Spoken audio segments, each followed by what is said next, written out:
알겠습니다. 저희가 룻기 그동안 쭉 읽었잖아요. 룻기 5주, 6주 한 것 같은데? 네. 6인가요? 해놓고. 저는 느낌은 한 10분 정도 한 것 같아서. 올해부터 시작한 것 같아요. 네?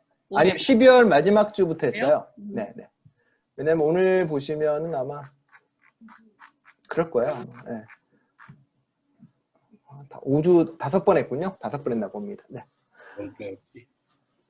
5번 했는데 혹시 뭐 룻기 그동안 쭉 같이 하시면서 궁금한 거나 이런 거 있으세요?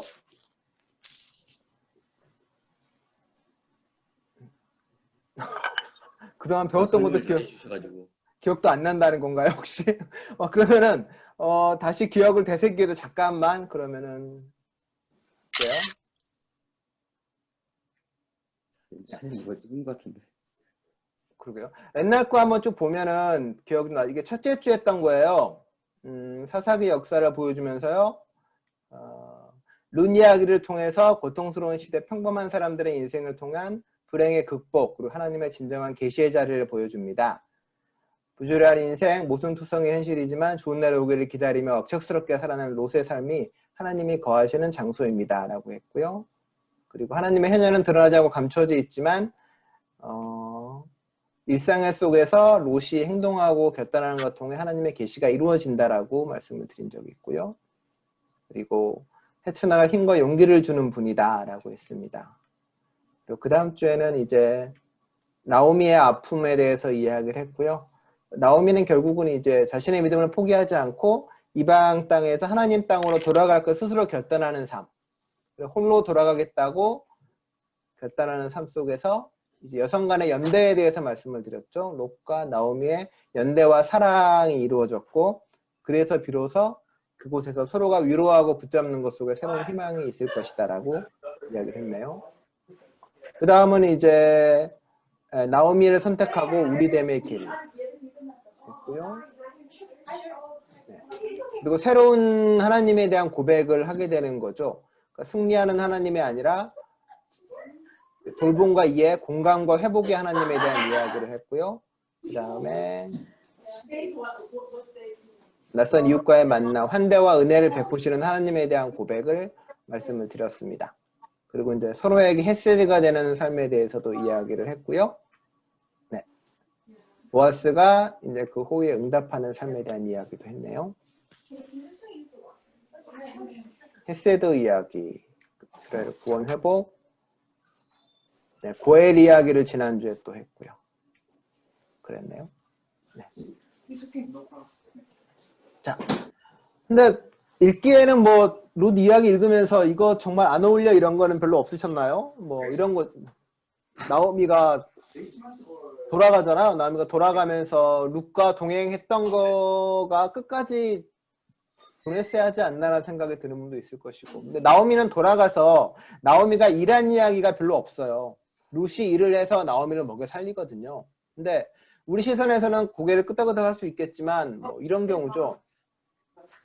한국 같은 경우나 캐나다 같은 경우가 필리핀에 외국인 노동자들이 많이 올 거 아니에요. 외국인 노동자들이 있다 여기 와가지고 그런 삶을 살았던 사람들에게 보면은 나오미를 그렇게 긍정적으로 보지 않을 확률이 대단히 높거든요. 나는 며느리로 한국에 왔어요. 한국에 와서 살아가는데 자기 남편은 죽고 외국인 며느리로 혼자 지내는 거죠. 근데 시어머니는 아무 일을 하지 않고 자꾸 그 자기 며느리를 일을 시켜서 그걸로 인해서 가정이 유지되고, 그리고 그 사람에게 자꾸 아이를 낳으라고 강요하는 모습들이 있는 거잖아요. 실은 현실적으로.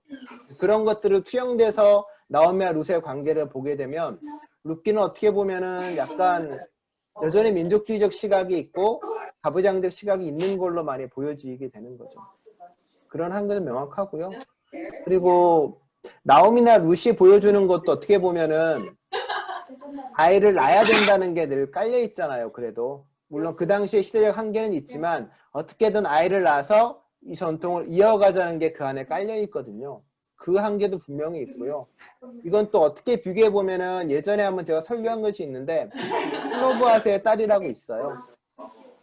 슬로보아스의 딸들은 그 자식도 없고 그리고 결혼도 안 했는데 모세에 가서 이야기해요. 우리 가족이 죽었고 우리 아버지가 죽었고 지금 아들이 아무도 없다. 그러니까 이 재산을 우리 딸들에게 물려달라고 요구하거든요.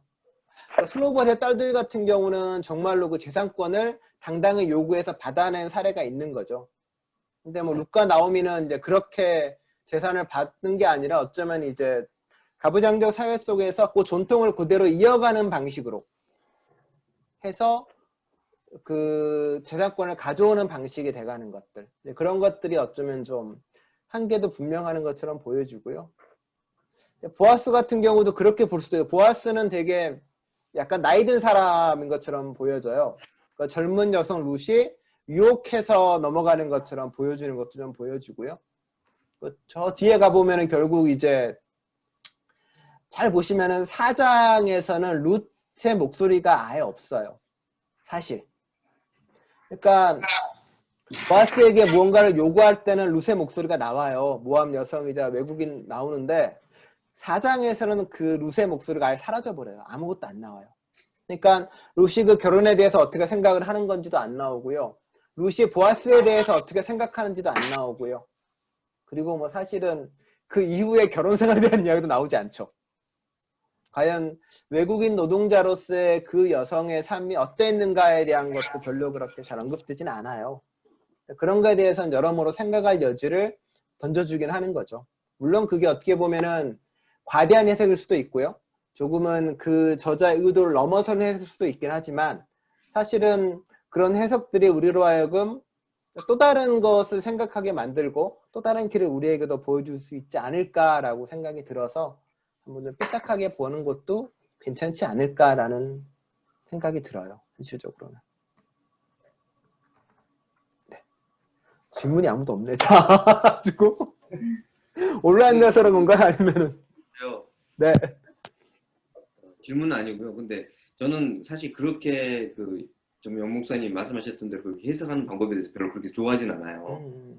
왜냐면은 그때 작가가 그걸 쓴 목적이 있고 그리고 거기에 대한 배경이 있고 그리고 거기에 대한 어떤 플롯이 있을 거 아니에요. 그죠? 네, 근데 그 흐름대로 이렇게 가고 자기가 하고 싶은 얘기를 하는데 전혀 뚱딴지 같은 얘기를 하는 거죠. 그 뚱딴지 같은 거 지금 현대적인 시각으로 이거를 딱 캐치를 해서 이걸 보는 거예요.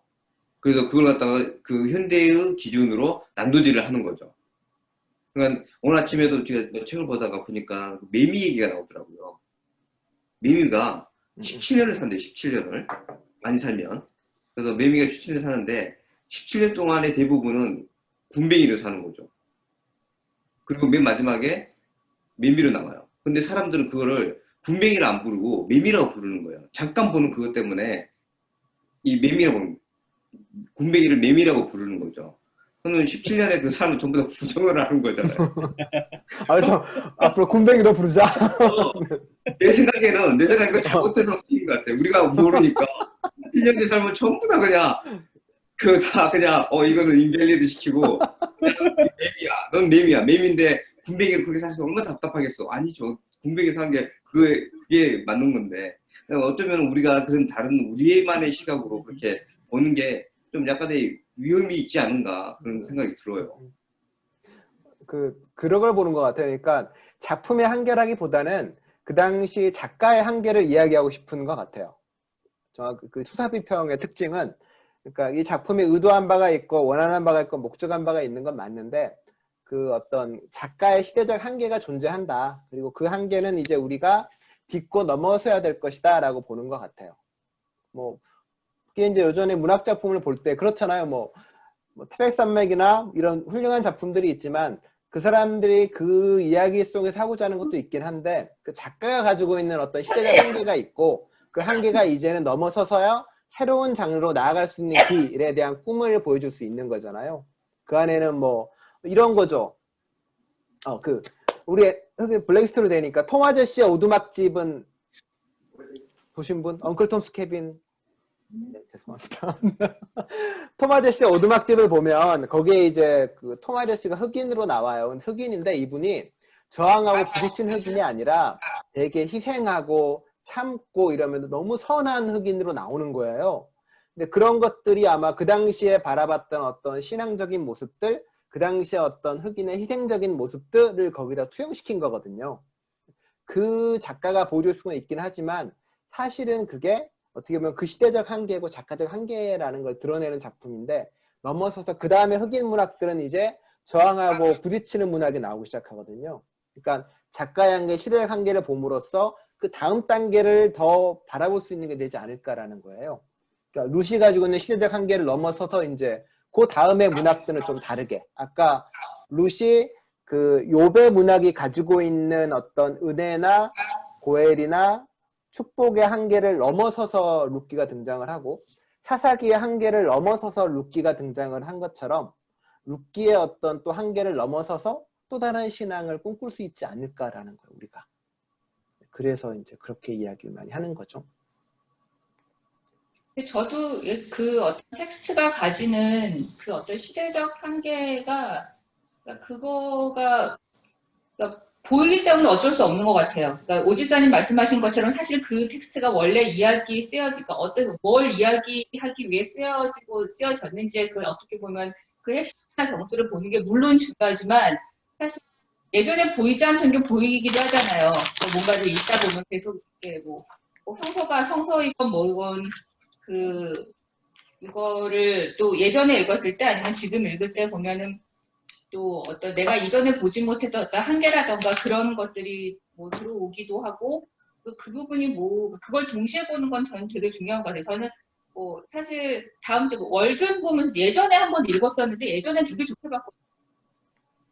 그러니까 그런데 이번에 읽으면서 약간 당연히 80년대 중반에 쓴 아저씨가 쓴 작품이기 때문에 그렇겠지만 이게 읽으면서 저는 이번에 되게 너무 아저씨스러운 거, 아재스럽고, 거기서 어떻게 보면 그러니까 너무나 기본적으로 그러니까 그 사람이 전혀 의도하지 않았지만 기본적으로 어떤 여성이라는 부분은 그냥 그 사람의 어떤 그 세계관 안에서 어떤 자연주의적인 그 성찰을 하고, 실제로 인간이 어떤 굉장히 어떤 고결한 그 자기 내면의 이런 거를 갈고 닦으면서 실제로 굉장히 단순하게 살고, 그 가치가 굉장히 중요하고 사람이 어떤 인간이 되어가는 과정에서 굉장히 중요하다고 보는 거에 대해서 이렇게 두드러지게 그 부분에 쓰진 않았지만 약간 스쳐 지나가는 어떤 맥락들에서 이렇게 너무 이렇게 무시된 게 보이는 지점들이 전 자꾸 보이더라고, 이번에 보는데. 근데 저는 그때 그 느낌들이 예전엔 못 느껴서도 이번에 읽으면서 그게 느껴지면서 그 작품이 저한테 줬던 그 느낌이 예전에 줬던 느낌을 전 이번에 받지 못했거든요. 그러니까 그런 사실 근데 또 생각해보면 40몇 년인가 50몇 년인가 쓰여진 거죠. 그때 쓰여진 작가한테 연후에 이런 부분을 뺄 수밖에 없겠냐라고 할 수는 없겠죠. 하지만 이제 그런 것들이 보이는 부분은 분명히 지점들은 존재하는 것 같아요. 그리고 그 부분에 대해서도 그런 부분을 이야기를 하는 게 이렇게 남의 짚는 그런 해석이라고까지 보기 힘들잖아요. 그리고 실제로 어떻게 보면은 거기에서 그 불편함들이 보이는 것 때문에 어떻게 보면 어떤 경우에서는 예를 들어 어떤 텍스트에 보고자 하는 메시지가 계속 튕겨져 나오는 경험들을 하는 사람들이 있잖아요. 그런 것들을 또 같이 읽을 필요는 있지 않을까, 그런 생각이 들더라고요, 저는. 마이크 꺼져 있어요. 성서 읽기 방법 자체가 어떻게 보면은 컨텍스트하고 주고받는 대화의 과정인 것 같아요. 그러니까 텍스트 자체만으로 성서니까 아니면 시건 뭐가 텍스트 자체만으로 우리한테 양식이 되지는 못하는 것 같아요. 그거 자체는 빵이 아닌 것 같고, 우리가 그거를 컨텍스트에서 해석학적으로 읽고 대화하고 진리를 찾으려고 애쓰면서 뭐가 돌이 되고 뭐가 생명의 빵이 되는지 우리가 분간해낼 수 있는 그 해석의 눈이 되게 필요한 것 같고, 지금 우리가 이렇게 얘기하는 것도 또 20년, 30년 뒤에 보면은 저 사람들 되게 엉뚱한 얘기 했구나 라고 얘기할 수 있는 거잖아요. 그러니까는 어떤 텍스트라는 게 있을 때 이 텍스트가 어떤 증언의 말씀이 되려면 컨텍스트에 있는 사람들이 관계해서 대화하고 해체시키고 재구성하고 또 자기의 삶의 말씀을 끄집어내는 노력이 계속 있을 때 이거 자체가 성서가 되는 것 같거든요. 그런 의미에서는 이런 작업이 없으면 성서는 이 자체로는 영원히 진리의 말씀일 수 없다라는 생각이 들더라고요.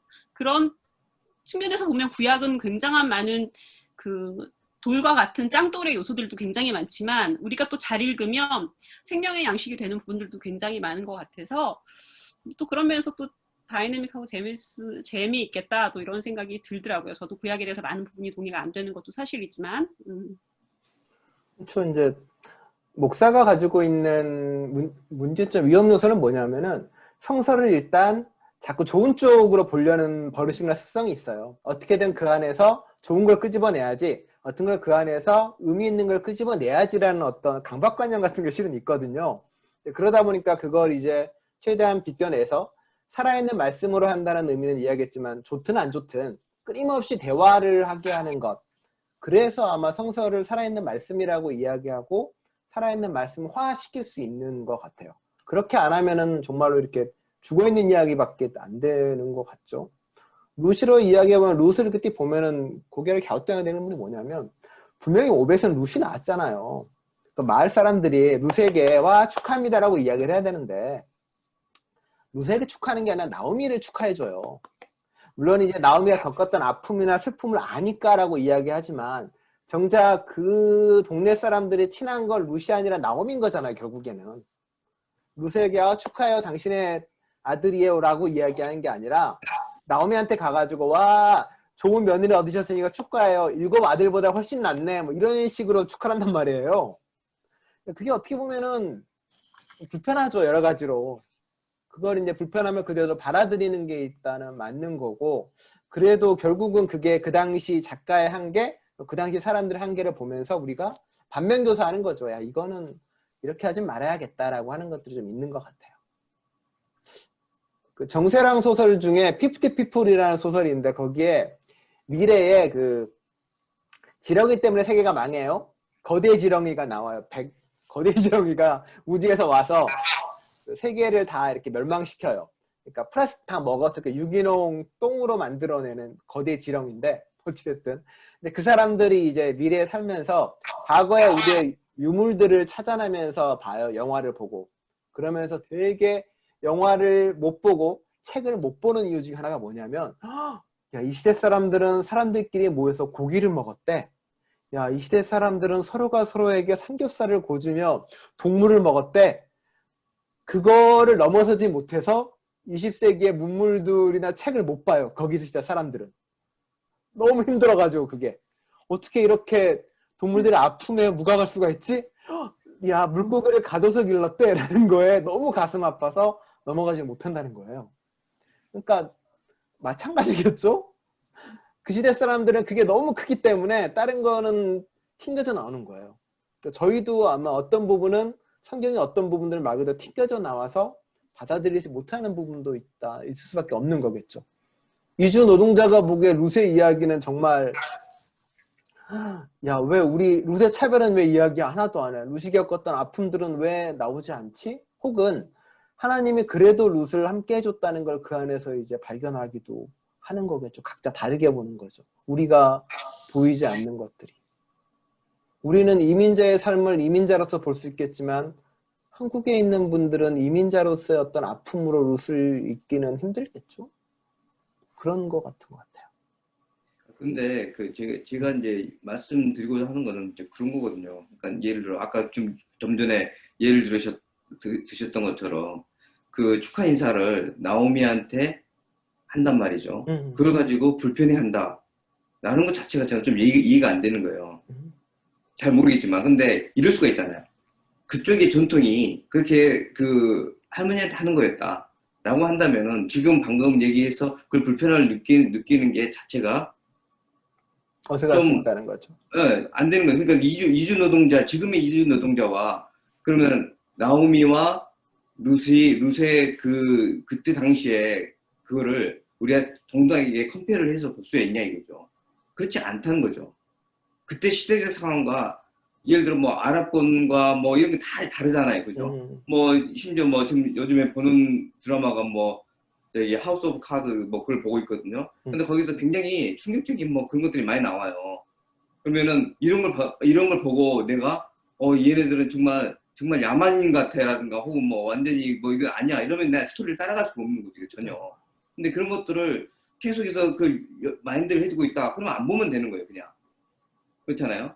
근데 그거를 굳이 다른 나의 그 이질적인 거를 막 가치관을 집어넣는 거죠. 그러면서 그러니까 막 끼워서 이거에 대해서 현대의 어떤 기준을 가지고 뭐 재단을 한다라든가 그때 당시 상황이 이래이래했다. 그걸 다 용납하자는 게 아니잖아요. 그렇게 있으면 알아. 용납했으면 지금의 현대 사회가 있지는 않았겠죠. 근데 여전히 아랍권에서는 그렇게 하고 있단 말이에요. 그럼 그 아랍권 그 있는 사람들한테 내가 대화를 하는데 그 사람들한테 야 니네들 문학이 잘못된 거잖아 이렇게 얘기할 수 있어요? 그럴 수 없어요. 왜냐면 그 사람들이 그렇게 문학을 그렇게 해왔기 때문에 그런 부분들을 감안하고 우리가 거기서 텍스트에서 무엇을 꺼낼 것인가를 생각을 해봐야 되는 게 맞는 해법이라는 거죠. 근데 그걸 때로는 너무 어떤 우리의 어떤 진보적인 거나 뭐 이런 거에 집착한 나머지 그런 기준을 성서에다 들이대고 다른 어떤 올드한 작품에다 들이대기 시작하면은 여기서 우리 어떤 작품도 살아남을 수가 없는 거죠. 마치 공산화가 딱 되고 나서 북한이고 소련이고 이런 거 간에 모든 책들을 옛날 책들을 갖다 그런 기준으로 보니까 이것도 다 쓸모없는 책이다. 다 비질고 거기 쓴 작가들도 다 자아비판해야 되고 이런 식으로 돼버리는 거예요. 그러면 그걸 과연 나중에 우리 세대가 지금 현재 우리가 현재 우리의 시대에 주도하고 있는 생각이 그렇지만은 누가 알아요? 1년 뒤에 한 10년 뒤에 포스트 코로나 시대가 됐기 때문에 또 어떤 다른 생각을 가지고 애들이 살아갈지 모르는 거죠. 그거는. 우리 기준만 맞춰서 이렇게 판단하는 것도 저는 조금 조심해야 된다는 생각을 해요.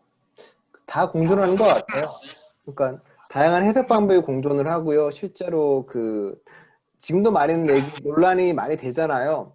뭐 출판의 자유와 어떤 혐오 표현의 자유 이런 부분이 많이 충돌되기도 하고 어떤 부분은 그걸 규제해야 된다 아니다 어떤 부분은 오히려 끊임없이 나오고 또 대항담도 나오고 그 속에서 끊임없이 계속 변화 발전해야 된다는 데도 있고 옛날에 아무리 그 문학적인 가치에 대해 높이 받았더라도 지금 만약 그게 문제가 된다면은 그거는 그 가치를 떨어뜨려야 된다는 사람도 있고요. 근데 그거는 정말 계속 논쟁거리인 것 같고요.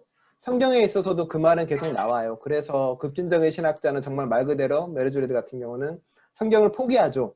성경을 포기하고 새로운 성서를 새로 쓰는 사람들도 존재를 하고요. 정말 스펙트럼이 너무 다양해요. 그 중에서 정말 우리들에게 와닿는 부분을 가지고 계속 이야기하고 그걸 끊임없이 토론하고 앞으로 나아가는 게 신앙이 맞는 것 같아요. 그러니까 집사님 말처럼 저는 어떤 하나의 가치 때문에 나머지 모두를 또 버릴 수는 없다고 봐요. 그가 가지고 있는 그 어떤 책이 가지고 있는 가치 중에 내 거에 안 맞아 그래 쓰레기처럼 버릴 수는 없죠. 당연히 그거는. 근데 그 중에서 비판해야 될 것, 가져가야 될 것 이런 것들에 대해서는 정말 계속 고민하고 씨름하는 수밖에 없는 것 같아요. 뭐 이런 경우잖아요. 바람과 함께 사라지다에서 흑인 차별 영화가 있는데 이걸 버려야 되나 말해야 되나 뭐 이런 문제도 여전히 되고 있는 거고 얼마 전에 그런 비슷한 류의 논쟁들이 계속 있는 것 같은데 그 논쟁 자체가 저는 가치가 있게 되는 것 같아요. 그 논쟁을 통해서 얻어지는 것들이 있는 것 같아요. 그 문학작품과는 별개로 해석의 싸움을 통해서 얻어지는 가치가 있는 것 같아요. 그리고 이제 그게 아마 어떤 진리로 가는 길을 보여주지 않을까 뭐 그 생각도 좀 하게 되고요. 고집사님이나 다른 분들은 심각한 얼굴을 바라보시면서 의견을 얘기해 주시죠, 뭐. 예. 쌈 구경하시는 거 아니에요, 지금? 네? 쌈 구경하시는 거 아니에요? 혹시 뭐. 잘한다. 뭐 그러면서. 혹시 뭐, 예. 뭐, 이 주제랑 아니어도 뭐, 룻기나 혹은 다른 거에 관련돼 있어도. 그러면 목사님 하나 질문 하나. 그럼 지금 그 룻기가 네네. 이제 전체 뭐 어떤 데서 그렇게 바라보잖아요. 어떤 성경이 각각의 어떤 역할을 가지고 있고. 그렇죠.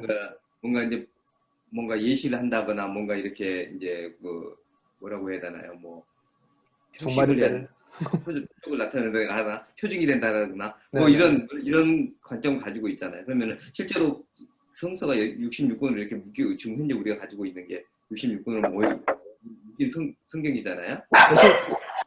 개신교 성서가 66권이죠?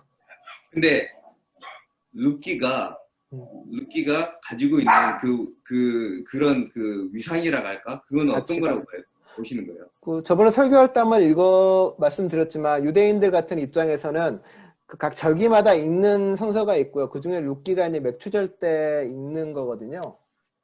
그러니까 의례적으로도 성서가 있는 거고요. 또 사사시대와 역사 중 사사시대와 왕정시대 중간에 그 룻기가 들어가 있어요. 그러니까 사사시대의 신앙의 한계를 그대로 보여주고 있고요. 사사시대 신앙이 가지고 있던 한계를 룻기라는 어떤 여성의 삶을 통해서 새로운 시대를 열어가는 가치로서 새로운 신앙을 열어가는 가치로서 보여주기 시작하는 거예요. 신앙의 모습이 완전히 달라져요.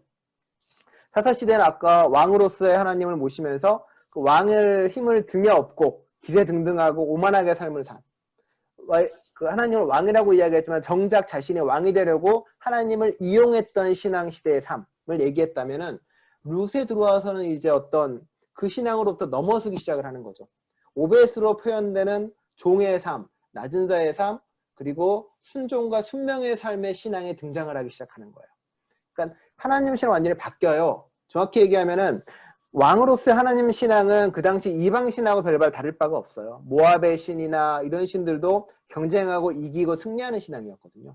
근데 그 신앙에서가 아니라 오벳이라는 이름이 등장하면서 순종하고 낮은 자고 섬기고 함께하고 돌보는 신앙에 등장을 했다는 거예요. 그러니까 하나님의 신앙 자체가 바뀌기 시작하는 거거든요. 그러니까 신앙의 전통들 속에서 일종의 예언자적 목소리의 어떤 태동이라고 이야기할 수 있는 신앙이 룻기에서 등장을 하고 있다는 거예요. 그게 이제 성서에는 이제 또 유디신화 이런 걸로 또 외경으로도 들어가는데 그런 신앙의 또 다른 흐름이 만들어지기 시작해요. 그게 이제 왕정시대로 들어가면서는 이제 왕과 예언자 신앙이라는 두 흐름으로 흐르게 되면서 이제 신앙의 어떤 두 가지 전통이 거기서부터 만들어지기 시작하기 때문에 룻은 대단히 의미 있는 신앙이 되는 거고요. 또 여성신학적 입장에서도 대단히 놀라운 신앙의 모습을 그 안에 가지고 있는 거죠. 네. 그래서 가치가 있는 들어가 있어요. 그리고 아까 그 시대적 배경인 것처럼 그 당시 이제 나오미에게 이렇게 전하는 게 맞냐고 한 이유 중은 뭐냐면 어쩌면은 그 가문을 이어가는 거잖아요. 지금 그 중에서 가문의 어른이 나오미이기 때문에 실은 나오미에게 오히려 더 칭찬을 하고 올렸을 수 있고 그리고 개인적으로 사람들이 나오미랑 더 친했기 때문에 나오미에게 이렇게 축하의 박수를 더 보냈을 수도 있고요. 좀 다른 해석의 입장에서는 얘기한 것처럼 이렇게 룻과 나오미 둘을 커플로 보는 입장에서는 이제 그 입장에서 나오미가 좀 더 나이가 많기 때문에 나오미에게 축하한다는 의미도 강한 거죠. 그러니까 뭐 아이를 낳으면 남편에게 축하한다고 이야기하는 그 문화가 이제 그렇게 나오미에 같다고 해석하는 사람들도 있고요.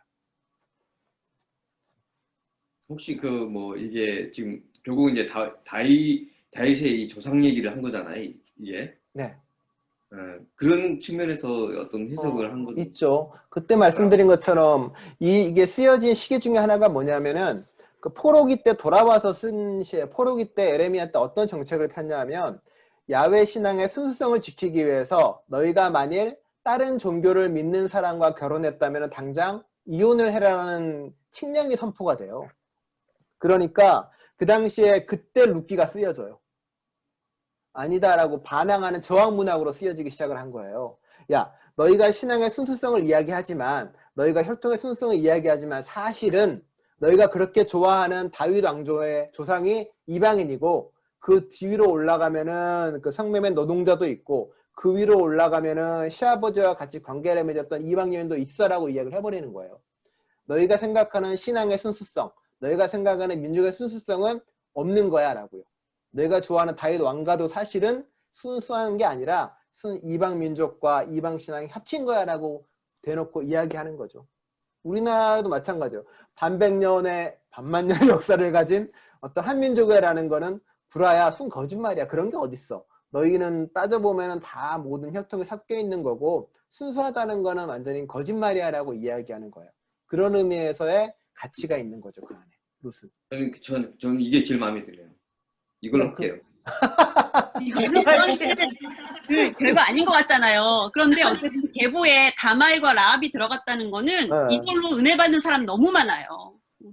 너무너무 많아요. 왜냐하면 하나님의 신앙의 전통이 순수, 증골, 성골을 통해서 가지 않고 다양한 민족으로 갔다는 이 대목 때문에 정말 은혜 받는 너무 많은 여성 노동자와 이주민 가족들이 있거든요. 그러니까 참 감흥의 콤란도 잠깐 들어가 있지만 너무 감사한 것 같아요. 진짜 이게 들어가 있다는 게. 그러니까 오늘 본문도 족보를 뜬금없이 베레스에서 시작을 하잖아요. 베레스에서 시작해서 다윗에 끝나요. 오벳으로 시작하는 것도 아니고 오벳에 끝나는 것도 아니고 베레스에 시작해서 다윗까지 끊어지거든요. 여성의 이름은 등장시키지 않으면서 룻도 등장하지 않고 나무도 등장하지 않는데 실은 그 역사를 아는 사람들은 보면 아는 거죠. 아, 얘는 다말의 아들인데 살몬은 라합이랑 결혼했는데 라고 뒤돌아서 까는 거죠. 정확히 얘기하면 이렇게 아는 사람은 알게 까는 거죠. 야, 이래 라고 이야기하면서요. 그러면서 이제 드러내는 거고 마태복음에서는 아예 그냥 여성들의 이야기를 전면에 등장시켜 버리는 거고. 그러니까 얘기했잖아요. 분명히 보아스랑 결혼을 하면 그 나오미의 족보를 이어준다고 했는데 정작 족보에 보면은 나오미를 이어준 게 아니라 자신 보아스의 족보를 이어가요. 뜬금없이. 이건 또 뭐야? 이렇게 되는 거죠. 그럼 고엘즈는 어디로 가봐야 쓰는 거? 그 오히려 제가 생각하기에는 이 룻기에서 초점을 맞춰야 될 사람은 룻도 아니고 보아스도 아니고 나오미인 것 같아요. 그래서 나오미를 생각 한번 해보세요. 쓴다는 거죠. 나오미가 나와야 될 역사상 나오미가 언급돼야 될 내용은 별로 없어요, 솔직히. 그렇잖아요. 중요성이 없어요. 왜냐면은 보아스하고 룻이 결혼을 해서 결국 오벳을 낳고 이렇게 해서 결국 이제 다윗이 된 거기 때문에 어떤 그런 관점에서 보면은 나오미는 없어요. 한 게 없어. 그냥 저기 누구 데려온 거밖에 없죠. 저기 룻을 데려온 거밖에 없는 거예요. 그것도 그냥 넌 가거라. 아니요, 따라갈래요. 그럼 뭐 오든가 말든가 이렇게 해서 온 거잖아 이게. 그런데 거기서 나오미가 굳이 등장을 해서 거기서 나오미가 축복을 받는다는 그게 오히려 그런 부분에서 좀 생각을 해볼 여지가 있지 않을까요? 여기서 없어도 될 사람이 거기 나왔어요. 거기에 다윗 족보 얘기를 하고 있는 과정에서. 그 설교 처음에 설교 초반에 이 시리즈 초반에 이야기했던 말씀이 있는데 얘기했던 이야기가 있는데 나오미의 언어적 상징이 기쁨이에요. 그리고 그 남편은 엘리멜렉이에요. 하나님은 왕이시다와 기쁨이 함께했던 존재예요. 근데 이방으로 가자마자 남편 엘리멜렉 하나님 왕이시다가 죽고 나오미가 기쁨이었는데 이 기쁨이라는 게 사라져버리죠. 그리고 돌아오면서 자신을 나오미가 아니다 마라라고 이야기하라고 해요. 그 다음에 오벳을 낳은 뒤에 나움낫이 바뀌어요. 결국 나오미의 삶은 누구를 상징하냐면 사사시대를 겪어왔던 이스라엘 사람들을 그대로 상징하는 거예요. 이스라엘 사람들이 하나님의 왕이시던 시대에 모든 게 죽고 기쁨이 사라져버린 그 시대에 이제 더 이상 기쁨이 없는 그 시대에 룻이라는 친구로 표현되는 룻의 신앙, 모압 이방인들의 신앙을 통해서 나오미가 비로소 비로소 살아나고 다시 기쁨이란 말을 얻게 된다는 거예요. 그게 아까 얘기했던 다윗 왕조 이야기랑 똑같이 또 연결돼요. 그 룻이 그 힘들고 그 아픈 나오미를 살린 사람이 이방 여인 룻이야. 너희 힘들고 아픈 이스라엘 사람들을 살리는 사람들은 이방 사람들이고 나그네야.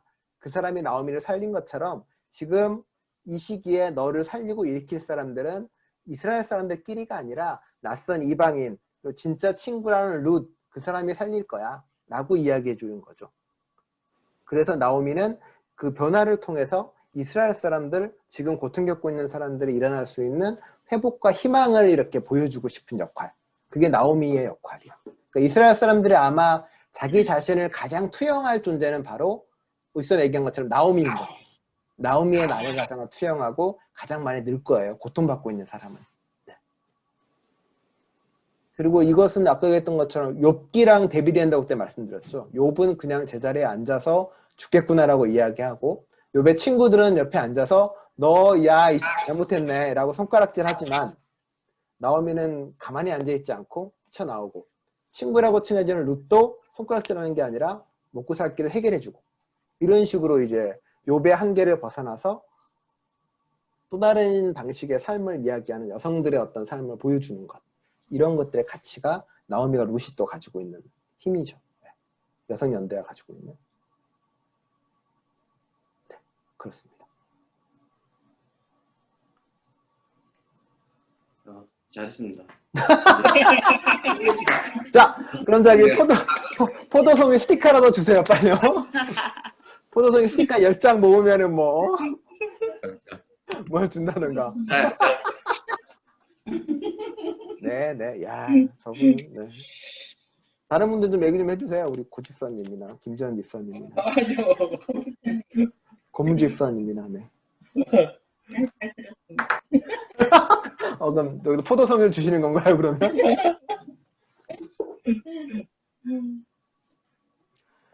룩과 나옴이나 혹은 유디시나 에스더나 성경에 수많은 여성들이 등장할 수 있었던 그 배경에는 페미니즘의 등단이 커요. 어떻게 보면은 성서는 성서가 가장 빗자있는 영역이기도 하고요.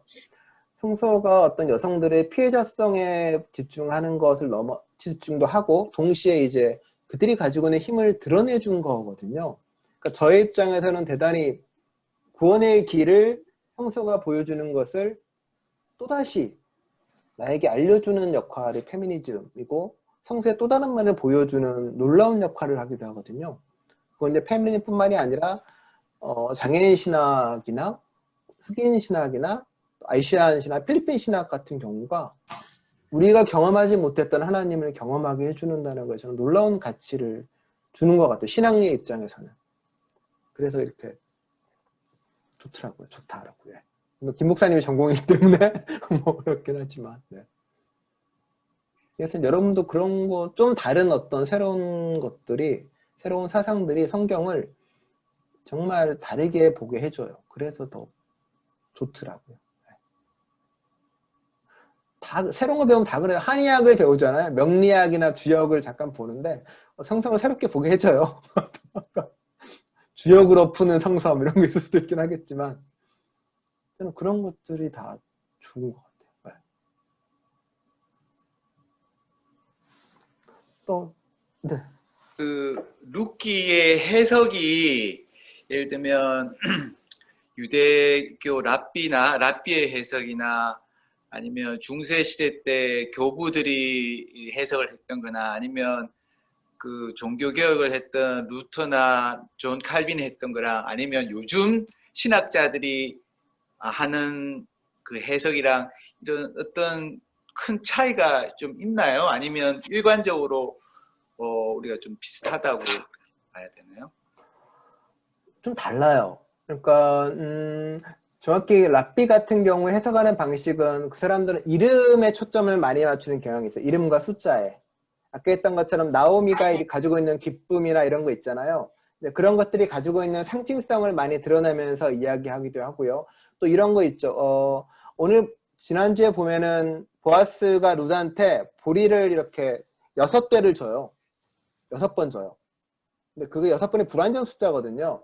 아직 일이 완전히 해결되지 않았기 때문에 6번을 준 거고 나머지 하나를 채워주는 역할이 바로 보아스가 그 다음에 하는 역할이라는 어떤 숫자적 의미를 되게 많이 강조하고요. 그리고 또 그 랍비의 특징의 가장 큰 건 뭐냐면은 랍비 성서의 가장 큰 특징은 모든 성서는 개인이 할 수 있다라는 원칙이 있어요. 절대적인 성서 해석은 없다. 개인이 원하고 개인이 바라는 것 속에 성서 해석은 이루어진다라고 보는 거고요. 그게 이제 유대교의 특징이고 중세로 가게 되면 어떤 일이 벌어져요? 중세는 그 당시에 대부분의 성서 해석을 되게 구원론적으로 해석을 해요. 예수에게 포커스를 맞춰요. 그러니까 루세의 전통과 보아스의 고엘의 행위가 결국은 예수 그리스도를 선지하는 행위다. 루시나 보아스가 예수 그리스도로 가기 위해서 그들이 했던 선한의 행위들 자체는 예수를 탄생시키기 위한 구원론적 행위의 첫 발걸음이다. 루시 자신을 희생해서 나오미를 섬기는 모습이나 보아스가 자신을 희생해서 하나님을 섬기는 모습은 예수에게 나타나는 모습들의 첫 번째 모습이다라고 이야기를 하게 되는 거고요. 그 다음에 가서는 이제 뭐로 될까요? 한국에 가서는 뭘로 나오나요? 며느리. 착한 며느리의 모습으로 롯을 이렇게 짜잔 등장시키는 거죠. 며느리를 잘 얻으면은 집안이 풍성해지고 아이를 낳는 게 집안의 대를 잇는 거기 때문에 좋은 거야 라는 식으로 이렇게 왜곡돼서 전해져 버리기 시작하는 거죠. 현대에 들어와서 해석은 아까 페미니즘 해석에 드러나면서 룻과 나오미의 연대가 드러나기도 하고요. 그리고 그들이 룻이 그 이방 땅을 떠나 이곳으로 오는 게 아브라함의 역할과 똑같이 보기도 하고요. 또 이제 이주 노동자의 입장에서 볼 때는 룻은 이주 노동자로서의 겪은 아픔과 절망을 이야기하는 사람처럼 보이기도 하고요. 그리고 LGBTQ 성서에 의하면 룻과 나오미 둘을 어떤 커플 사이로 볼 수 있는 경우도 꽤 많이 남아 있고요. 이런 것들을 통해서 다양한 성서 해석들이 이제 펼쳐지는 거죠. 그걸 통해서 보여지는 것도 다른 게 보여지는 거고요. 네. 그리고 종교개혁가나 이쪽으로 가게 되면은 구약을 잘 안 봐요. 그리고 문학 낙서나 이런 것도 잘 안 보는 경향이 많기 때문에 그렇게 되는 거죠. 그렇습니다. 제가 하는 성서 해석은 네, 요새 꽤 많고요. 제가 하는 것도 있고요. 네. 네. 그렇게 됩니다. 네. 원래 저는 올해는 룻기가 아니라 요한복음을 하는 계획이었는데 하다가 처음에 딱 설교를 그때 말씀드린 설교를 했는데 결론만 모은 설교를 했거든요. 원래는 룻기의 모든 결론을 모아 설교를 딱 했는데 주 끝나고 말씀드렸죠. 생각해보니까 룻기를 모르는 사람이 많다는 거에 대한 생각을 전혀 하지 않은 거죠. 그렇죠. 그래서 이제 다시 처음부터 잘못했구나 설교를 라고 깨달아서 김 목사님이 그러더라고요. 설교에 서론 본론이 없고 결론만 다 모아놨다라고 저한테 이야기를 하시더라. 네, 그리고 그때 김재현 집사님이 이거 이제 시리즈로 하실 건가요? 그러셨잖아요. 그러니까 마치 그 개론처럼 그날 그렇게 그쵸? 화두를 던지는 것처럼. 그래서, 네. 그래서 그런 거. 같죠. 그래서 네. 음. 다음도 고민해 요한으로 갈지 이제 뭐 계속 그냥 요해를 서로 쭉 계속 갈지는 한번 또 생각 중입니다. 네. 써놓은 요한복음 설교가 있긴 한데 어쨌든 그렇나요? 네. 또 뭐 룻에 관련돼서 룻은 행복했을까요? 그 이후에 어떨 것 같아? 해피리 네버 애프터였을까요? 이민 성공. 네? 예? 룻은 이민에 성공했다고요. 이미 신분을 얻었죠. 근데 이민권 얻고 잘 성격같이 같아요. 그 이후로 행복하게 잘 살았답니다. 하고 끝나지만 그쵸. 모르죠. 네, 모르는데 영원한 저는 보석으로 나오죠. 여기. 저는 좀 목사님 설교하고 같이 요즘에 계속 느껴지는 게 이 룻도 그렇지만 우리가 룻 설교를 많이 여러 목사님을 통해서 들었는데 결론이 늘 좀 비슷비슷했는데 새로 깨달아지는 게 룻을 통하고 나오미와 그 보아스의 특별한 그런 그 젠틀한 그런 봉사를 통해서 예수님이 결국은 태어났다. 그런 초점을 맞춰서 이렇게 설교를 많이 들었는데 그러면서도 또 한쪽으로는 룻한테 복도 많지 룻은 나오미 같은 시어머니 그리고 보아스 같이 괜찮은 남자 만나가지고 팔자에 없는 그 시집을 2번 가면서 이렇게 아들 낳아서 이렇게 잘 살아가지고 좋았겠다 뭐 약간 그런 게 있었지만 사실은 이스라엘 민족 예수님까지 생각하면 이스라엘 민족 전체가 룻의 덕을 본 거잖아요. 이방 여인의 덕을 본 거잖아요. 네, 이방 여인의 구원자죠. 자궁을 빌려서 결국은 예수님의 조상을 낳게 만들었잖아요. 그 중에 한 대라도 끊어지면 없는 거잖아요. 예수님은. 그러니까 그 이방 여인의 자궁에 덕받다라는 생각을 처음 좀 더 이렇게 생각을 해본 것 같아요. 그리고 여러 가지 팬데믹도 그렇고 이렇게 살아오면서 느껴지는 게 목사님 설교 시간에 늘 강조하는 거지만 우리가 믿는 사람이 꼭 안 믿는 사람한테 늘 도움을 줘야 될 것 같고 본이 되어야 됐고 좋은 영향을 끼쳐야 되는 것처럼 늘 배우지만 사실은 우리가 불신자들의 덕으로 성장하는 거 아니면 불신자들과 다름없이 연약함으로 하나님한테 더 나아가는 그런 것도 많은데 이스라엘 이방 민족으로 이렇게 성경에 나왔지만 믿지 않는 자들 아니면 우리보다 약한 사람들 덕분에 우리가 이렇게 살아가고 있다는 거를 요즘 좀 더 많이 생각하게 되는 것 같아요. 그래서 그거는 우리가 이스라엘 사람들이 이방인을 생각할 때 그 복음을 전해야 될 것 같고 뭐 가르쳐야 될 것 같고 아니면 우리가 선교지를 생각할 때 선교지에 있는 아프리카 사람이나 뭐 선교지에 있는 사람들은 계몽되어야 할 것 같고 복음을 알려줘서 하나님의 백성으로 만들어야 될 것 같고 그런 입장은 이제 많이 벗어나지는 것 같고 결국은 우리가 오히려 빚지고 은혜 받고 사는 것 같은 생각이 좀 많이 드는데 룻도 보니까 결국은 이스라엘 사람 다윗 왕조를 생각했을 때 아니면은 신약으로 와서 예수님을 생각했을 때 결국 룻의 그 이방 여인의 자궁을 빌린 거잖아요. 그 사람들의 민족 자체가 그 존립하는 것은 그게 엄청나게 사실은 큰 신세를 진 거구나 이런 생각이 들더라고요. 뿌듯해할 일이라기보다는 되게 고마워하고 빚진 마음을 가져야 되는 일이구나 그런 생각이 들더라고요. 그렇죠. 원래 루키가 이제 쓰여진 목적도 그렇기도 하고요. 내가 지금 이혼하라고 외치는 그 이방 민족이 실은 우리를 살렸어라는 거를 끊임없이 보여주고 싶은 거니까요, 진짜로.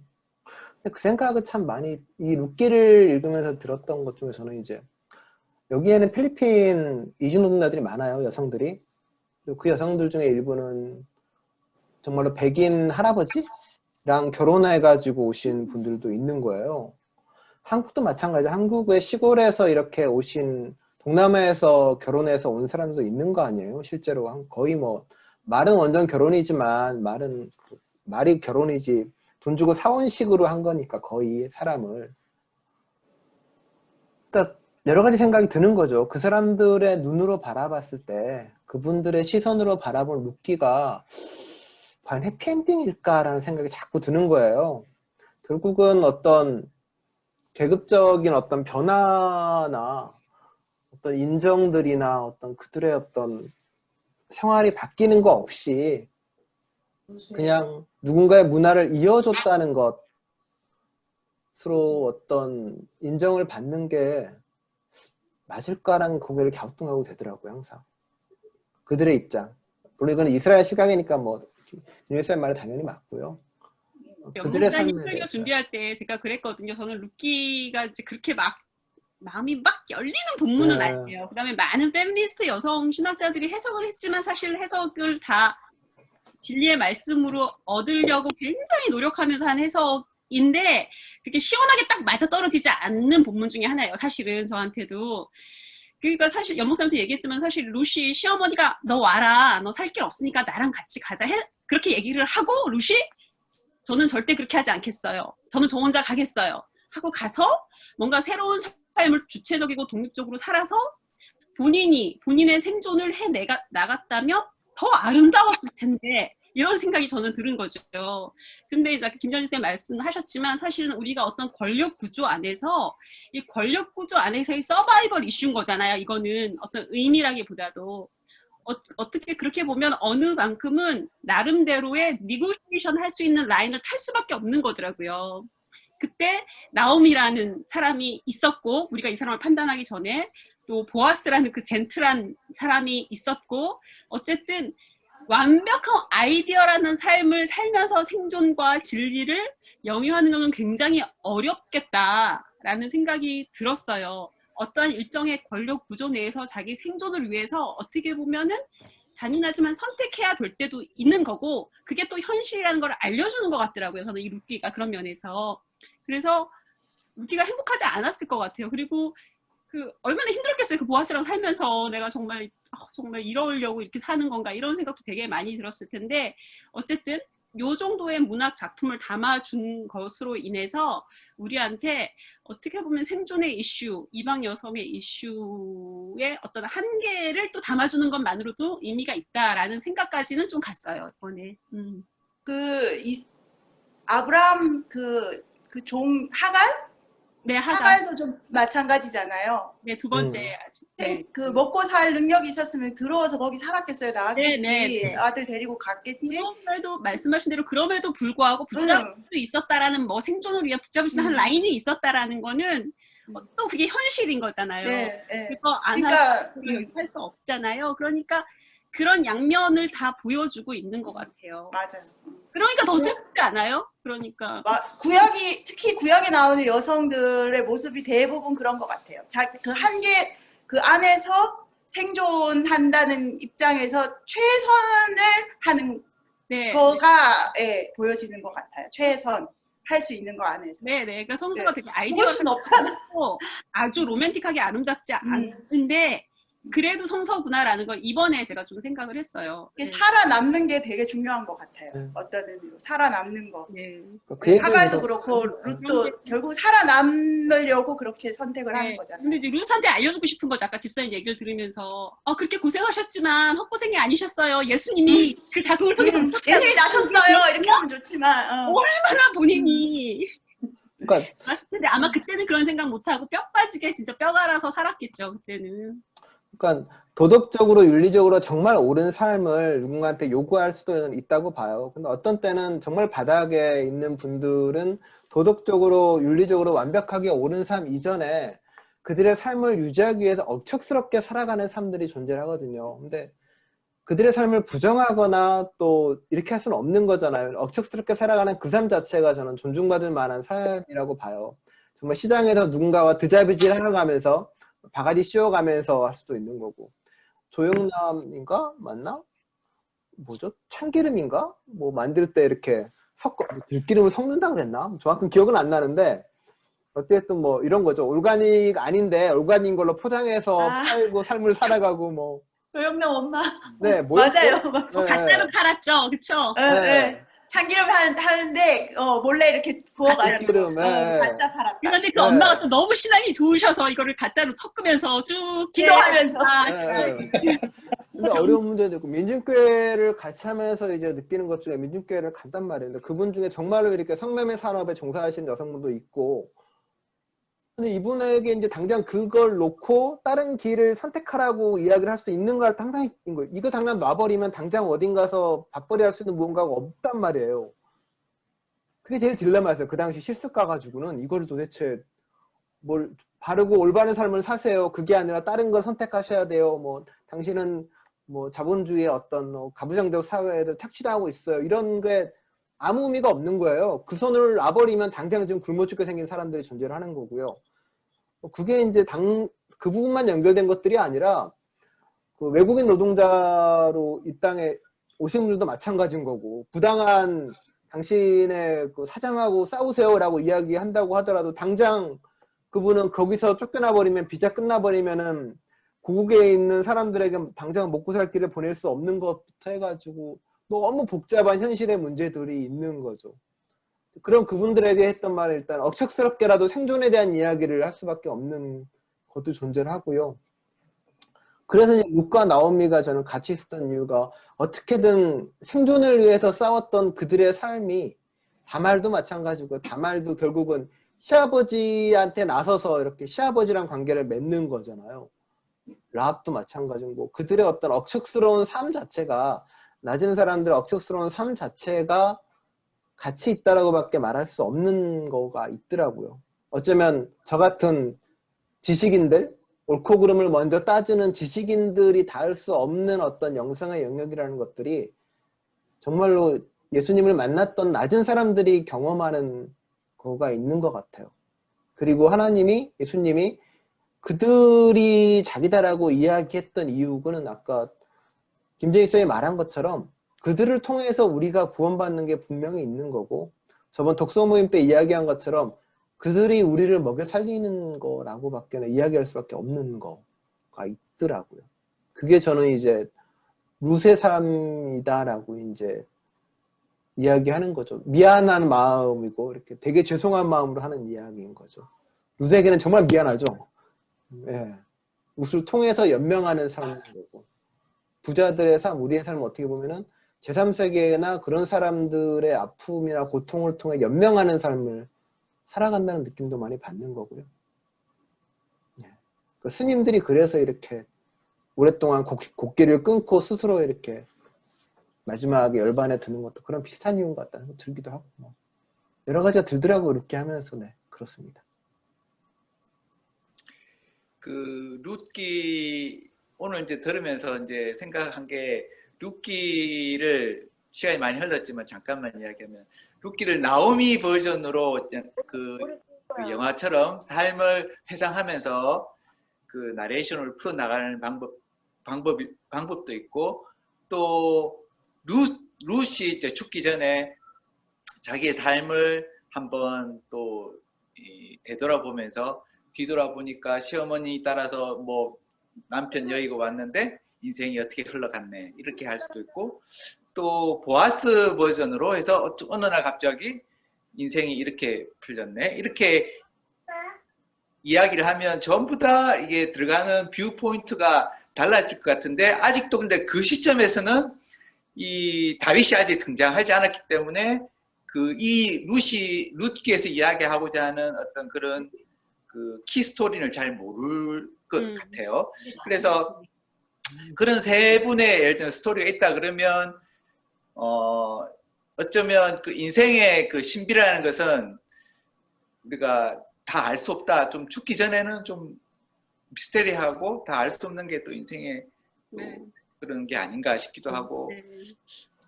이 세 분이 다 이 보는 상황에 대한 해석들은 또 다 다를 것 같기도 하고 해서 좀 독립영화가 그런 나오고 있네요. 영화가. 근데 이제 그런 궁금해요. 각각 삶이 다른 것처럼 그들이 만났던 하나님도 다르잖아요. 나오미는 어떤 하나님이었을까? 룻은 어떤 하나님이었을까? 보아스는 또 어떤 하나님이었을까? 그런 생각이 좀 들더라고요. 룻한테는 정말 죽을 만큼 힘들 때 숨을 쉬게 하는 하나님이셨을까? 나오미한테는 새로운 며느리를 통해서 정말 집사님 말씀하신 대로 새로운 삶을 지평을 열어가는 그렇게 하셨던 하나님이었을까? 이런 그런 생각도 드네요. 말씀 들다 보니까. 무슨 정말 오벳을 낳고 이제 살았다라고 하지 않았을까 싶어요. 더 이상 삶을 그런 생각도 들어요. 신분 확정 뭐 이런. 예, 드디어 생존을 할 수 있게 됐다. 이런 호적의 내 이름 몰랐다. 뭐 이런. 예. 그런 느낌. 근데 호적의 이름 없잖아요. 이번 마지막 나오는 거에는 또. 근데 여러분 늘 딜레마예요. 그걸 보면 이제 룻의 삶을 보면은 누구도 가치 없다라고 이야기하지는 않지만 누구 보면 또 야 정말 잘 살았다고도 이야기하지 못할 우리의 삶이죠.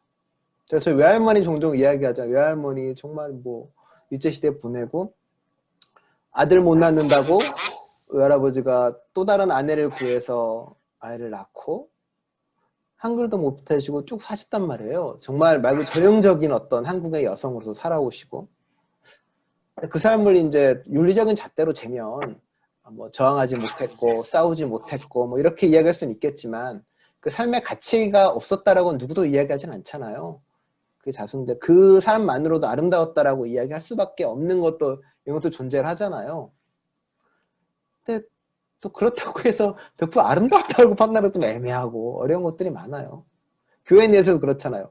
교회 내에서 소위 전도부인이라고 칭해지는 그 정말로 열심히 했던 사람들에 의해서 교회가 이루어졌지만 또 그분들이 가지고 있는 보수성이 분명히 문제가 되고 완전히 부정할 수도 없고 완전히 받아들일 수 없고 올사의 말처럼 어떤 문학 작품은 또 온전히 받아들일 수도 없고 온전히 부정할 수도 없고 이런 딜레마가 늘 있는 것 같아요. 저는 어떤 유명한 작가가 있는데 글을 참 잘 썼는데 그 작가가 성폭력 이런 문제가 또 되게 많아. 이건 어느 정도까지 받아들이고 어느 정도까지는 거부해야 될까 이런 문제도 늘 씨름이에요. 뭐 김지아 같은 경우가 그런 경우였는데 저는 이러면 이제 모르지 앉아서 고민하는 거죠. 야 이거는 늘 고민하고 늘 버릴 건 버리고 이렇게 되는 거더라고요. 룻기도 이제 그런 고민을 되게 많이 하게 했던 책이에요. 개인적으로는. 네. 그렇습니다. 네. 곰집사님은 뭐 멘트라도 없자. 저는 원래 룻기를 좋아해요. 진짜요? 그래서 어떤 왜요? 의미로 좋아하세요? 너무 여러 버전으로 이제 상상하면서 이제 스토리로도 읽고 저는 이제 나오미를 시어머니로서 괜찮은 시어머니라는 버전으로 생각을 해보고 루스 입장에서는 아까 목사님 말씀하신 것처럼 벌어먹여야 되는구나 이런 생각도 해보고 여러 가지 방면을 읽어보긴 했거든요. 하지만 나쁜 시어머니는 아니었다. 일단은 사실은 룻이 어디를 갈 수가 없는 상황이었을 수도 있어요. 네. 아무데도 갈 데가 없는 그런 상황. 그런 며느리를 데리고 움직였고 그리고 저는 이제 또 무슨 생각을 했냐면은 이게 한국 기준으로 시어머니하고 며느리가 있다가 일단 딸을 시집 보내듯이 며느리를 시집을 보낸 거잖아요. 룻을 보아스랑 결혼을 시켰으니까. 그러면 이 시어머니는 이제 혼자 남는 거잖아요. 그러면 이제 우리 딸랑 있다가 일단 보아스한테 가서 이제 룻은 가족이 생긴 거고 시어머니는 이제 물론 뭐 그 동네에서 뭐 아는 사람도 있고 있긴 한데 그래서 이 시어머니가 좀 말년에 좀 외롭겠다는 생각도 해보고 뭐 다양한 방법을 생각을 해봤는데 뭐 일단 오늘은 새로운 시각들 많이 들어서 좋았던 것 같고 뭐 이런 거 종종 했으면 좋겠네요. 말년에 나오미에 대해서 그쵸, 되게 말년에 외로운 새로운 해석이네요. 외롭고 또 혼자 남을 수도 있고 그러네요. 예. 뭐 개인으로. 제가 여러 가지 생각을 했다는 거죠. 그쵸. 아까 올사의 말처럼 나오미가 주인공이면 그쵸. 딴 걸 보면은 남편 잃죠. 아들 둘 잃었죠. 며느리 한 명은 떠나고 마지막 며느리도 결혼시켜서 보내고 홀로 남아서 이제 또 다른 삶에 대한 걸 고민하겠네요. 진짜. 참. 고집사님도 한마디. 근데 네. 보면은 여기서 이 스토리가 사실 별거 없는 스토리잖아요. 그죠? 네. 그냥 뭐 어디 갔다 일 잘못돼가지고 그냥 와서 길이 잘못돼가지고 그냥 그렇잖아요. 음. 그 굉장히 뭐 어디서나 세계 어디서나 일어날 수 있는 일이고 나한테도 일어날 수 있는 일이고 뭐 우리 딸한테도 일어날 수 있는 그런 일들인 거죠 그냥. 근데 이제 그게 사실 우리가 이게 삶을 살아가면서 생각하잖아요. 아 내가 뭔가 대단한 게 돼야 될 것 같은데 내가 뭔가 이 인생에 뭔가 가치를 남기고 이거 죽어야 될 것 같은데 막 이런 생각을 많이 하는데 이런 스토리를 읽다 보면 또 뭐 이것뿐만 아니라 어떤 그 드라마나 뭐 이런 것도 있잖아요. 드라마 같은 어떤 소설을 읽는다거나 했을 때 굉장히 평범한 얘기들이 그냥 주제인 거예요. 근데 뭐 그냥 인생 그건 것 같아요. 그냥 그냥 살아내는 거. 그냥 평범하게 살아내는 거 그거 자체가 그게 나중에 뭐 나오미나 루시나 보아스나 내가 보기에는 그 어느 누구도 상상을 못했을 거예요. 거기에서 이렇게 그 자손 중에서 예수가 나올 거라는 생각은 못했겠죠. 그걸 의도하지도 않았을 테고, 그죠? 그거는 뭐 하나님이면 하나님, 뭐 그에 대한 뭐 힘이면 힘 거기에 맡겨두는 게 나은 것 같고. 하나님. 그냥 우리의 삶을 사는 게 맞는 거야. 하나님. 아, 우리 할 일 아니고 하나님 알아서 할 것이다. 아니 왜냐면은 우리가 꼭 이런 지금 성경에 나온 얘기를 가지고 우리가 얘기를 하니까 우리는 항상 하나님에 대한 걸 전제를 하지만은 믿지 않는 사람들한테는 그게 다른 힘이 되는 거죠. 다른 힘이 되고 다른 힘이 되는 거고. 그러면 그런 거에 대해서 그냥 삶을 그렇게 살아가는 거죠.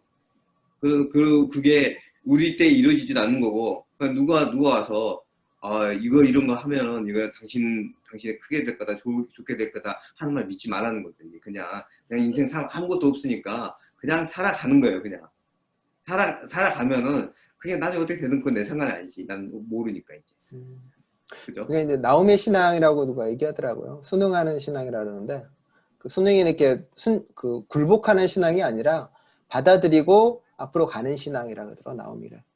근데 나오미가 순응했다라고는 저는 생각이 안 드는 게 중간에 엄청난 전략을 쓰잖아요. 네. 그러니까 제 말은 보통 사람이 생각할 수 없는 작전이자 잘못하면 며느리 하나 버리는 사람 하나 진짜 베리는 일인데 그런 전략을 물론 그거에서 좀 벗어나서 여기 보아스가 아주 근사하게 역할을 잘 해내서 그렇지 그날 그게 성공을 했다 해도 그냥 혈통을 인이면 예수님이 또 낳았을 수도 있는 건데 그 사람이 그냥 순응하는 그런 여자는 아닌 것 같아요. 여기서 순응의 의미가 어떤 굴복이나 운명에 굴중하는 의미가 아니라요. 그러니까 욥과 비교해서 그런 얘기가 욥은 이제 왜 이런 고통이 벌어졌을까를 끊임없이 따지잖아요. 그러니까 화살을 맞으면 컴플레인하거나 블레임하지 않고 이 화살이 어디서 왔지라고 따지는데 그 나오미는 화살을 맞잖아요. 그 고통 그대로 안고 뽑고 치료하고 앞으로 간다는 거예요. 그래서 화살이 어디서 날라온지라고 묻는 존재가 아니라는 거죠. 그러니까 아까 순응이라는 단어 옆에 그것만 있으면 오해 소지가 많은데 옆에 순명이 있더라고요. 순명. 맞아요. 네, 그게 이제 키워드인 것 같아요. 어떻게 보면은. 네. 그 오벳이라는 데서 오비디언스가 나왔나 봐요. 그죠? 영어가? 네. 그래요? 그럴 수도 있겠네요. 비슷하죠. 오비디언스. 맞아. 거기서 오벳에 나오는데 이제 원래 그 종이라는 뜻이 있고요. 그러니까 왕에도 종이라는 뜻도 있고 순종, 순명이라는 뜻이 있고요. 그러니까 다 이름에다가 의미를 넣은 이유가 뭐냐면 여기 나오는 이름들이 성서에서 다시 언급되지가 않거든요. 이름도 몇 개 안 되는 나라에서 보아스나 나오미 같은 이름 같은 게 없거든요. 그래서 이제 랍비들이 이름에다 의미를 많이 부여해서 풀기도 하는. 보아스는 어디 딴 데도 나오지 않아요? 성전 기둥 이름. 네, 일부러 이렇게 넣는 거죠. 그 성전에 있을 때 쓰여진 책이니까 그러니까 만났던 게 어떤 성전 기준으로 해서 어떤 고일이나 율법과 규칙에 대한 이야기를 듣고 싶었던 것 같아요. 저는 오유철 집사님 해석에 조금 좀 한 표 좀 더 이제 던지고 싶은 게 예를 이거 들면 올려주시고 하시면 안 돼요? 좋아요. 그 버튼도 눌러주세요. 대신 예를 들면 거기서 예를 들면 보아스 집안에서 예수님이 안 나왔으면 그러면 이 룻기는 의미가 없는가? 그렇지 않다고 봐지잖아요. 여전히 룻기는 또 룻기로서 그 다윗이 나오든지 안 나오든지 의미가 있을 것 같고, 예를 들면 보아스 집안에서 예를 들면 대역 죄인이 나왔으면 그러면 이 스토리는 그냥 왕창 잘못된 스토리로 흘러가는가? 또 그건 또 아닌 것 같아서 그까지 우리가 조절할 수 없기 때문에 다윗을 낳지 않았으면 그게 성경이 됐을까요? 아, 다윗을 낳지 이게- 않았으면요. 네. 생각에는 이건 것 같아요. 이 사람이 쓰고 싶었던 얘기는 족보 나오기 전까지 얘기예요. 족보 나오기 전까지 그 드라마를 다 쓴 족보는 거죠. 누가 붙인 것 같아. 그 얘기도 나와요. 근데 족보를 붙인 이유가 뭘까 좀 생각을 해봤는데, 해피엔딩이 그거 돼서 그러니까 이거는 원래 이 사람들의 아까 누가 물어보셨잖아요. 이게 이 사람 과연 그러면 룩과 나오미는 행복했을까? 그렇지 않았을 가능성이 많은 거예요. 별로 할 얘기가 없는 거야. 아, 그러나 그 뒤에다 족보를 붙임으로 해서 이 완성됐어. 읽는 사람이 아 그렇지 이 사람들은 그때는 몰랐지만은 나중에서는 어마어마한 그걸 한 거야. 그러니까 해피엔딩으로 받아들이는 거, 적절한 해피엔딩으로 받아들이는 거예요. 그러나 사실 그 사람들의 삶은 행복하게 살았다라가 아니고 그냥 거기서 끝난 거예요. 그냥 애 낳고 그냥 거기서 끝나고 그 다음에는 맞아요. 아이들 애 이름만 기쁨이라고 지었어요. 오직 기쁨이 기쁨을 그렇게 갈구했으면은 기쁨이라고 이렇게 지었을까? 뭐 이렇게. 오벳은 기쁨이 아니라 오벳은 순적. 나오미가 기쁨. 맞아요. 미안해. 그 족보가 편집됐다는 얘기는 학자들도 해요. 족보가 갑자기 끼어들었고 작보고 하고 말하는 것들 중에 아까 얘기했던 것처럼 오벳으로 끝나는 것도 아니고 오벳으로 시작하는 것도 아니고 베레스를 시작한다 그래가지고 또 중간에 편집됐을 거다라는 이야기도 많이 해요. 얘기한 것처럼 성경은 한 사람이 한 작품을 쓴 게 아니라 오랜 시간 동안 편집되고 붓고 막 이렇게 한 거라서요. 그런 얘기도 많이. 이제 보아스 집안의 다윗이 아니라 다윗의 정적이라고 할지 사울 왕이나 다른 족보가 나왔으면 그러면 이 보아스가 한 짓은 이거 완전 대역 죄인이 되니까. 근데 이게 성경이 안 돼. 사실 재밌는 게 위로 쭉 올라가면 모압 족속이 어디서 오냐면 우리가 롯 있죠, 롯. 롯이 롯의 딸들이 자식을 얻기 위해서 롯이 술 취했을 때 같이 동침을 해요.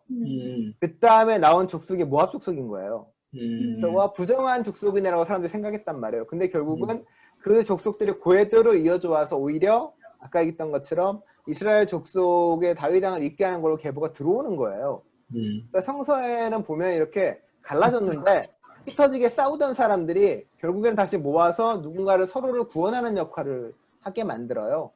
단순하게 이 이후로도 다윗 왕의 피로 안 들어오더라도 이방 족속으로 있다가 하나님이 이방 족속을 써서 이스라엘을 쳐서 구원시킨 역할을 한다던가.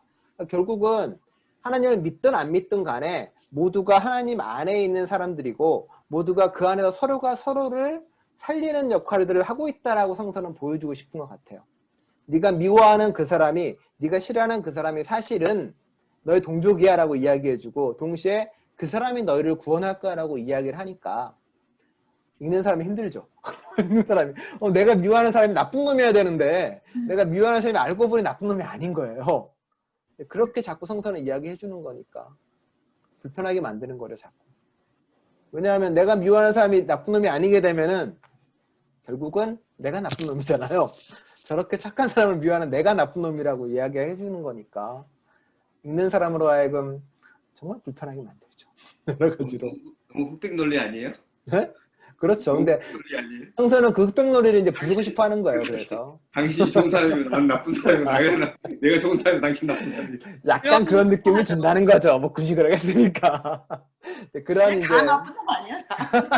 가지. 네, 그러니까 성서가 자꾸 이렇게 아까 옥수연처럼 PR을 나누는 걸 자꾸 없애요. 그 흑백론을 자꾸 없애려고 하는 것 같아요. 그러니까 상호 의존성, 상호 네네. 의존성. 그렇게 하는 것 같아요. 고집사님도 멘트 하나 해주시죠. 저는 뭐 룻기보다는 오늘 이렇게 대화하는 내용 중에서 그 아까 그 어떤 제도 안에서 이렇게 살아남기 위한 어떤 그런 측면의 성경이라는 얘기를 하셨는데,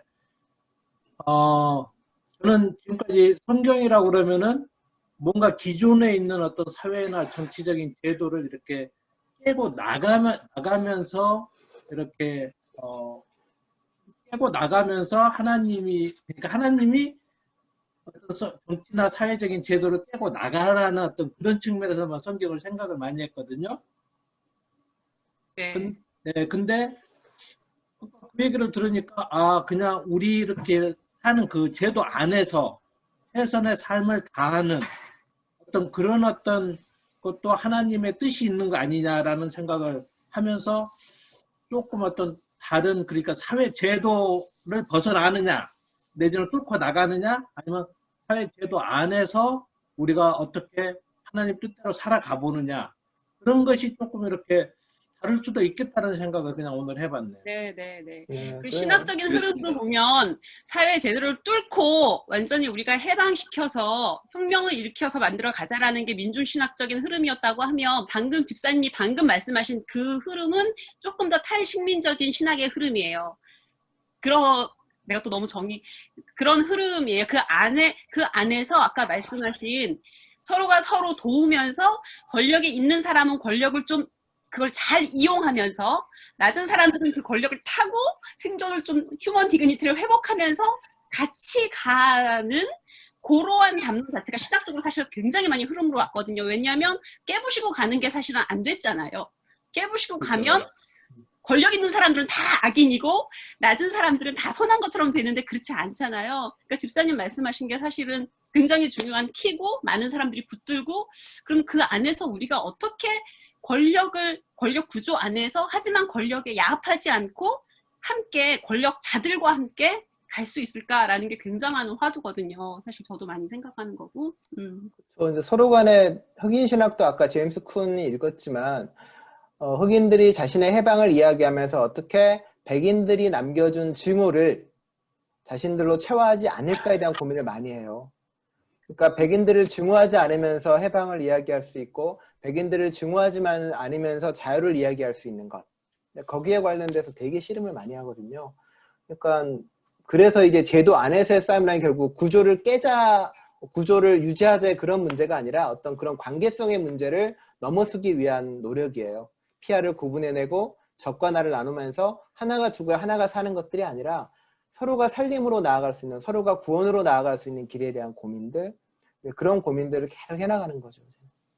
그냥 서로가 증오가 남겼던 싸움들이 주는 상처를 많이 경험했거든요. 이제는 흑인들도 그렇고, 근데 다양한 운동들이 있는데 정말로. 네. 그러니까 제임스 쿤 같은 경우는 이제 흑인되기라는 이야기를 통해서 백인도 아시아인도 모두가 흑인 될 수 있고 그런 거고요. 그렇지 않다라고 주장하는 사람도 있지만 쿤은 그런 식으로 나아가요. 근데 이게 또 비판도 많아요. 자꾸 이렇게 나가보면 세대적이 되거든요. 그러니까 네. 세제 수능적이다라는 말도 많이 있고, 그러니까 그거는 결국 가슴에 와닿는 꼭 할 수 있는 만큼 움직이는 것 같아요. 쉽지는 않지만. 그러니까 있잖아요. 일상의 영역을 어느 정도는 깨트려야 되는데 어느 정도는 깨트린 선에서 움직일 수 있는 거잖아요. 정말 거대 담론만 바라보게 되면 일상의 힘이나 일상의 생존이나 일상의 그런 것은 무가치한 걸로 보여지잖아요. 생존을 위한 싸움도 무가치한 걸로 보여질 수 있는 거고 그런 거에 대한 위험성이 존재를 하니까 그런 것들이 있더라고요. 네, 그런 생각을 좀 해봤네요. 오늘. 네, 중요한 포인트였던 것 같아요, 집사님. 박선일 바쁘시네요. 요리하러 가시나요? 많이 힘드신데. 유정 집사님은 처음에 말을 화두를 던져주시고 이야기를 안 하셔서 항상 이민자로 어떻게 살아야 될지 늘 고민이에요, 진짜. 항상 이런 걸 보면.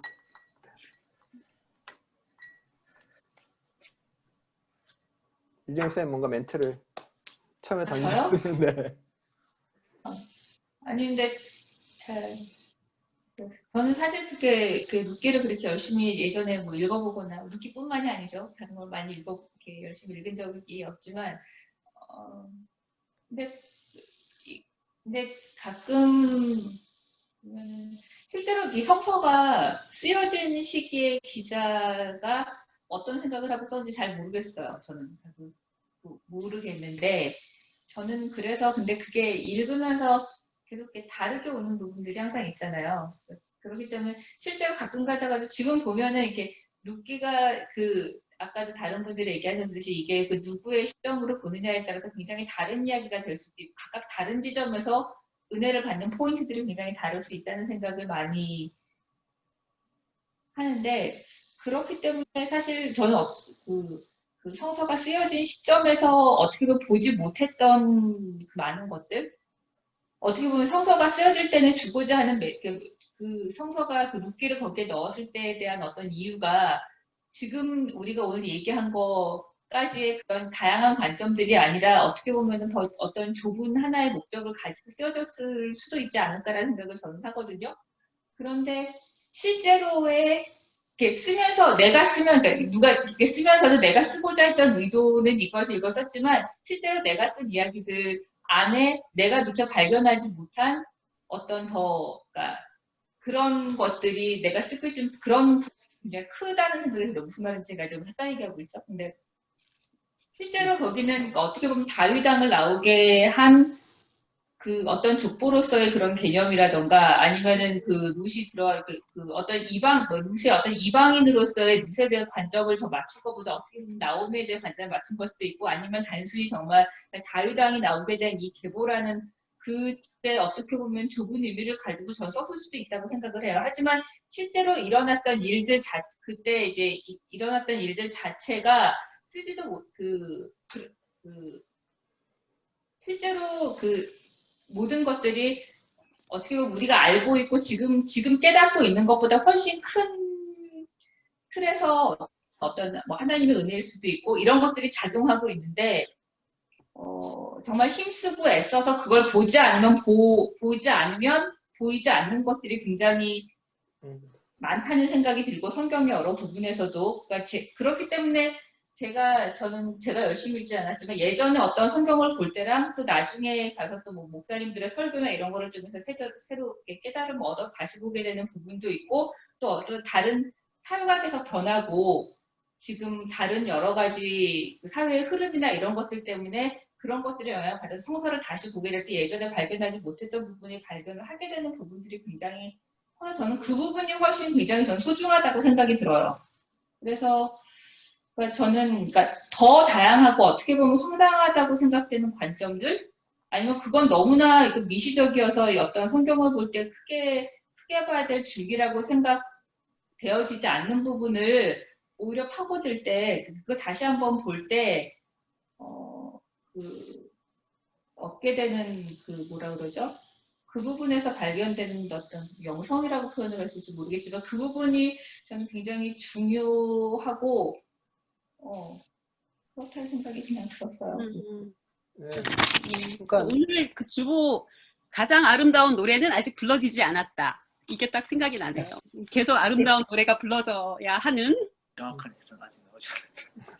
그러니까 하나님께서 말씀하셨다라고 우리는 이야기하지 않아요. 성서를 통해 말씀하셨다가 아니라 말씀하고 계시고 말씀하실 것이고 말씀하는 중이다라고 이야기. 결국은 뭐냐면 성서가 읽어지는 그 순간이 말씀의 순간이라는 거예요. 내가 해석하는 그 순간이 음성을 듣는 순간인 거고 내가 해석하는 그 과정이 귀를 기울이는 순간인 거죠. 결국은 아까 했던 것처럼 작은 보이스를 찾고 성경은 하나님은 미세한 목소리로 이야기하는 분이기 때문에 결국은 내가 어떻게 귀를 기울이냐에 따라서 음성이 들리는 것 같아요. 저도 마찬가지로 다른 걸 보고 오면은 이제 다르게 들리는 거죠. 아까 오집사님이 월든을 읽고 있기 때문에 사진을 찍고 월든에 비슷한 분위기의 글을 쓰잖아요. 마찬가지로 저도 내가 지금 관심 있고 내가 지금 공부하는 걸 통해서 성서를 보게 되면은 다르게 보이는 거고 내 삶의 자리에서 다르게 보이는 거고 그러니까 저는 다른 사람의 목소리가 소중한 거예요. 다른 사람이 만나는 하나님을 모르고서는 내가 성서에 대한 길을 몰라요. 다른 사람이 나에게 해주지, 새로운 경험을 주지 않으면 하나님이 나에게 성서를 통해 새로운 이야기를 전해주진 않거든요. 그게 되게 좋은 것 같더라고요. 이러고 나서 3년 후에 롯을 이야기 전혀 다른 얘기를 할 수도 있어요. 야, 보아스가 복 받았네, 뭐 이런 얘기 할 수도 있고요. 갑자기. 그래야 되는 거 아니에요? 갑자기. 다른 얘기를 하셔야지. 같은 얘기를 하실 거면 우리가 주일 예배 드릴 필요가 없지. 사람들이 가끔 이야기해요. 야, 보아스가 젊은 여자랑 결혼하니 복 받았네라는 얘기를 종종 던져요. 근데 아니 그건 누구 그건 자신을 입장일까? 투사해서 그런 그러니까 거지. 자신을 투사하는 거잖아요. 근데 그쵸. 왜냐면 보아스가 나이가 많고 롯은 어리다는 그 심플한 이유잖아요. 근데 그게 아니라 보아스 입장에서는 복잡한 거거든요. 근데 그런 것들에 대한 이야기를 보게 되면 롯 입장에서도 그렇고 좀 다르게 볼 수가 있죠. 그 성경이 좋은 이유가 그런 것 같아요. 기꺼이 우리한테 자신을 마음대로 해석하라고 내줘서 내가 읽는 사람마다 다 다르고 그 사람 한 명 중에서 그 사람 한 명이 또 읽을 때마다도 다를 수 있잖아, 해석이. 기꺼이 그렇게 읽혀지기를 바라는 그게 성서라는 생각이 네. 들어서 저는 그래서 성경이 참 좋아요. 어떻게 여러분이 용기 있는 거죠. 대부분이 아니죠. 보수적인 크리스찬들은 그냥 1대1의 진리를 원하잖아요. 확실한 진리. 이게 정답이야 라고 하면 그거 믿고 그냥 편하게 신앙생활 하면 그 말이죠. 여러분은 뭐 계속 씨름하잖아요. 야, 연목사 말이 틀리나 맞나 고민하는 거고, 김목사님 설교를 통해서도 비교해 보는 거고, 다른 설교 이렇게 들어보면서 이렇게 체크해 보고 이렇게 하는 건 진리를 찾는 과정이지 않을까. 어떻게 보면 여러분이 대단한 거죠. 용기가 있는 거죠, 실은. 저희야 뭐 직업이니까 그런 거고, 업이니까 그런 거고 하지만 여러분들이 대단한 거죠. 저희가 볼 때는. 김목사님이랑 저랑 볼 때는 그 얘기예요. 와, 야, 이분들은 업도 아니고 월급 받는 것도 아닌데 대단하다는 얘기를 늘 하는 거죠. 야, 돈 내고 교회 다니시는데 뭐 이런 얘기하면서 항상 저한테 그러니까 감사해요. 언젠간 로또가 돼야죠. 억울하지 않으려면. 그렇죠. 저희도 저희 뭐 좋은 나무 교회 서 뒷부분에 뭐 누군가 로또가 됐더라. 근데 그 뒤로 안 나오는 거죠. 로또 가고 튀었다 뭐 이런 말 있다던가. 말씀드렸잖아요. 로또가 돼도 된 거를 티내지 말고 그냥 몰래 다니시라고 말씀하셨어요. 로또가 됐지만 티내지 않고 교회를 나갔더라. 네, 뭐 아무렇지도 하면은 대신 맛있는 거 한 번씩 사주시고. 그렇죠. 뭐. 행복한 얘기가 안 될 수 있어요. 갖고 교회를 안 나왔다더라. 뭐 이런 얘기 사라질 수 있기 때문에.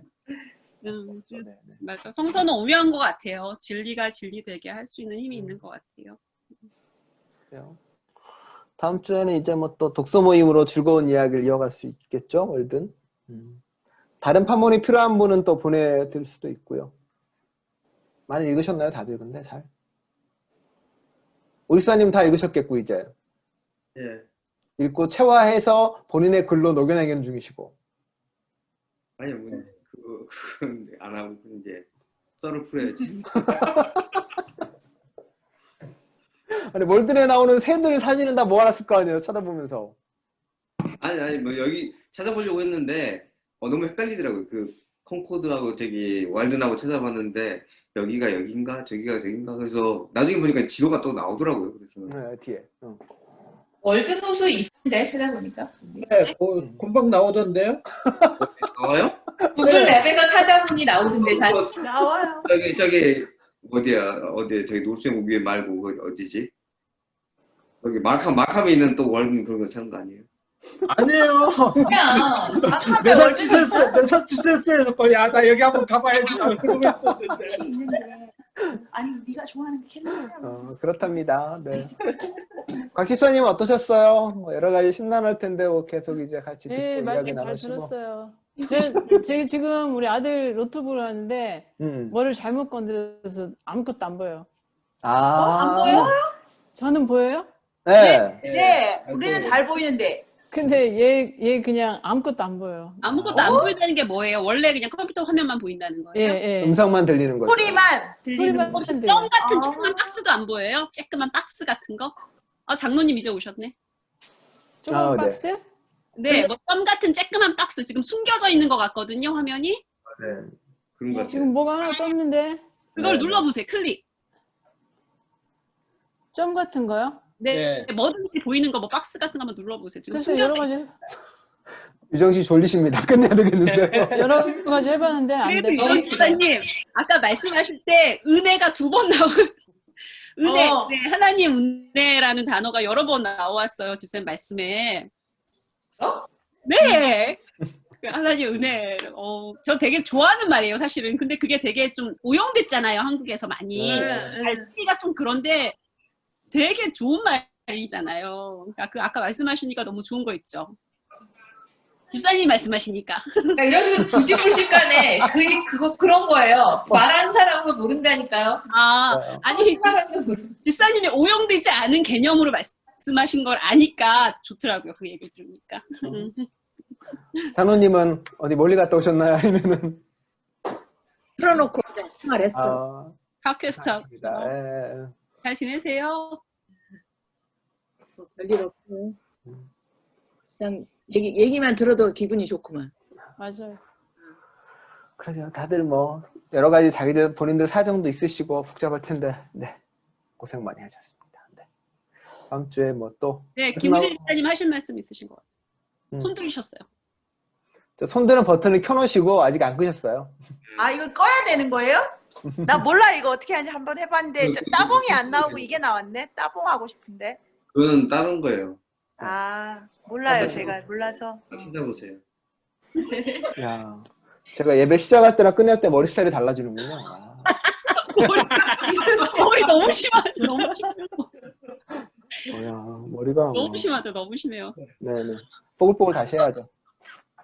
조미아 집사님은 어제 잠을 못 주무셔서 잠깐 눈 붙이다는 게 일어나 보니까 예배 끝날 시간이었다고. 네, 그렇습니다. 연락 주셔서 감사하죠. 알겠습니다. 혹시 뭐 독서모임에 대해서 한번 강조 광고해 주시면 되고. 또 하셔야죠. 6명 그거. 6명 하셔야죠. 공약거래요, 공약. 몇 명 이상 참여하면 뭔가 하겠다. 공약을 건다던가. 네. 이 숫자 그대로 나오시기 바랍니다. 공약은 참여하면 뭐를 하겠다 아니면 뭐를 안 하겠다. 뭐. 공약. 무슨 춤을 추겠다 아니면 뭐 있잖아요. 지난번에 공약을 해가지고 1년을 지금 했는데 무슨 또 공약을 해요. 야, 저분은 한번 오디션이 거실래요? 공약 뭐든. 내가요? 왜? 난 도서부가 아닌데. 그렇게 한번 새 나오는 사진 한번 찾아봐야 되겠네요, 진짜. 아이고 늦은 시간까지. 네, 감사합니다. 5시가 다 됐네요. 그렇네요, 아이고야. 네, 뭐 혹시 또 아까 그 지렁이가 세계를 멸망시키는 정세랑 작가의 소설을 한번 또 올려드릴게요. 재밌어요. 네, 그 영화 미나리 보셨어요? 네. 어디서 봐요? 저 지금 어느 목사님이 링크 보내주셨거든요. 좋다고 보내주셔서 보고 싶으시면 링크 보내드릴게요. 다나와 TV나 다나와 TV 뭐예요? 장로님 보내드릴게요. 링크 보내드릴게요. 좋다고 보라고.